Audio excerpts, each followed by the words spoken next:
చామగడ్డ పులుసు ఎలా చేయాలో ఈ వీడియోలో నేను చూపిస్తాను, చూసేయండి.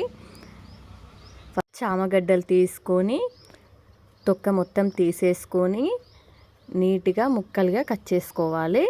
ఇలా చిన్న చిన్న పీసెస్ లాగా కట్ చేసుకోవాలి. వీటిని ఉడకబెట్టట్లేదు. ఆ తర్వాత స్టవ్ ఆన్ చేసుకొని కడాయి పెట్టేసుకొని దాంట్లో ఆయిల్ కొంచెం ఎక్కువగానే వేసుకోవాలి. అండ్ జీలకర్ర, అలాగే ఆనియన్స్, పచ్చిమిర్చి వేసుకొని మంచిగా ఫ్రై చేసుకొని అల్లం వెల్లుల్లి పేస్ట్ వేసుకొని వీటన్నిటిని ఫ్రై చేసుకోవాలి. ఆ తర్వాత పసుపు వేసుకోవాలి. పోపు మొత్తం గోలిపోయాక చామగడ్డ ముక్కలు వేసుకోవాలి. ఇక్కడ చామగడ్డలు నేను బాయిల్ చేయట్లేదు, జస్ట్ ఆయిల్లో గోలిస్తున్నాను. అలాగే కారం, ఉప్పు, మసాలా వేసుకొని వీటన్నిటిని ఒకసారి కలిపేసుకొని స్టవ్ సిమ్లో పెట్టేసుకొని ఒక హాఫ్ అన్ అవర్ మంచిగా గోలనివ్వాలి ముక్కల్ని. ఆ తర్వాత చింతపండు రసం వేసుకొని ఒకసారి కలిపేసుకోండి.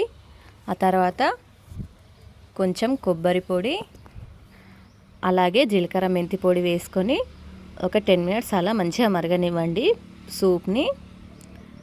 ఇలా కొంచెం దగ్గర పడ్డాక లాస్ట్లో కొత్తిమీర వేసుకొని దించేసుకుంటే చామగడ్డ పులుసు అనేది రెడీ అయిపోతుంది. ఎంతో టేస్టీగా చామగడ్డ పులుసు అయితే తయారైపోయింది. ఎలా ఉందో నాకు కామెంట్ చేయండి.